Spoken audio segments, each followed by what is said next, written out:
Thank you. I'd like to take this opportunity to welcome you to the Hall of Fame induction and also have a chance to talk a little bit about Vili Nurmi and Mikko Halus. It's fitting that Vili and Mikko are coming in together. They have been one of the top players for our program over the years. Vili came in the fall, Mikko came in the spring of '99 or 2000, and ever since they came here, our program has made significant jumps.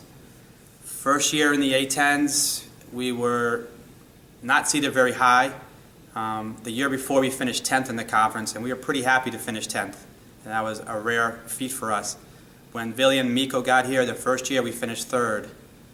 Mikko still has the only win against Virginia Tech in A10 tournament play. He won his match pretty easily. I'll never forget on the ride back on the bus from Virginia Tech, every player coming up to me, including Vili and Mikko, saying, "Coach, we can win it all next year." And sure enough, the next year, their second year on the team, we won the A10 championships. We clinched it down in Pittsburgh, Pennsylvania, and we qualified for the NCAA tournament. Our AD at the time, Gothard Lane, came down in the locker room, talked to us afterwards, congratulated all the players. And as he walked out, Vili turns to me and goes, "Coach, who was that?" He had no idea. On the ride back, we weren't sure where we were going to go eat because we were pretty excited. We wanted to get back to campus. And Vili and Mikko decided that we should stop at McDonald's. That was our big stop after winning the A10 championships and qualifying for NCAAs. That first year we won. We went to Texas A&M and played them. They were a top 8 team in the country, and we unfortunately lost to them. They were good. We lost to them. So after the match was over, we go back to the hotel, take some showers, get ready. We wanted to go back and watch the second match. There was 2 top 30 teams in the country playing the second match there, and all our guys wanted to go back and kind of check out the competition and see how good these players were, except for Vili and Mikko. Those two wanted to go shopping. They wanted me to drop them off at somewhere to go so they can go shopping. Luckily, my wife was there and she took them, so I'm not sure who was more happy, my wife or the Vili and Mikko, that they didn't get to go watch more tennis.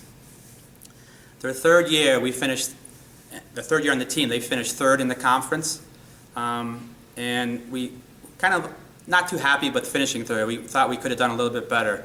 So they had one more try at it, and I remember them talking to the players throughout their senior year, telling them that we can do this, we can win this, and they were bound and determined to win it again.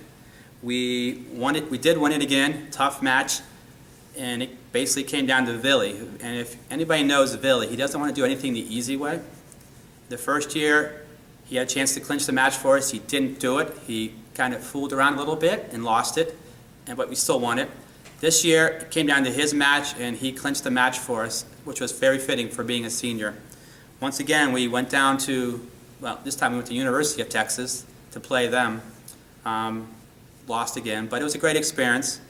After the match was over, we decided not to go back to watch more tennis. We were going to drive the 30 minutes down the road to San Antonio, since these guys have never been anywhere close to San Antonio. A chance to go check out the Riverwalk and everything.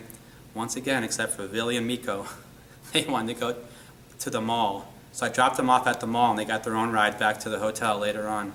So thank God that Old Navy wasn't here in Olean, because they would have been out of business with those two. They've made their mark on Bonaventure tennis over the years. From their 4 years that were here, they never finished lower than 3rd with 2 A10 titles. And basically that sprung us into a sequence where we won. We were and for 10 years we were top 3 or 4 in our conference. And it was all because of what they started here for us. Vili, I'll talk a little bit about Vili here. Vili was a little different. He's lefty.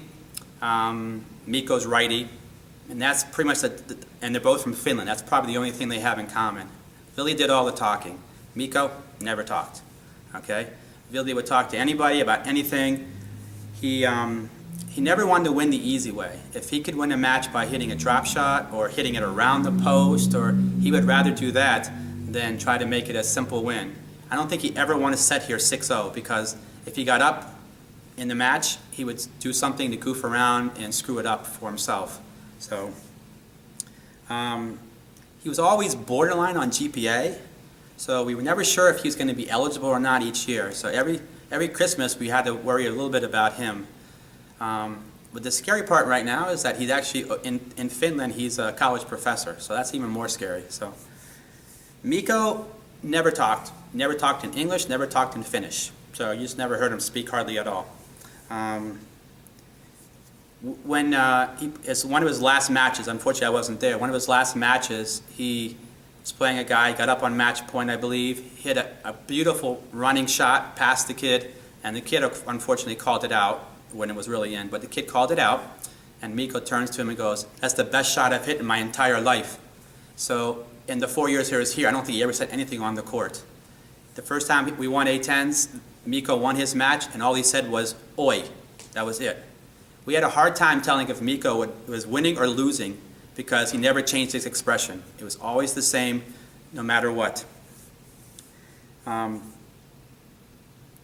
very glad to welcome Vili and Mikko into the Hall of Fame, and thank you for giving me this opportunity.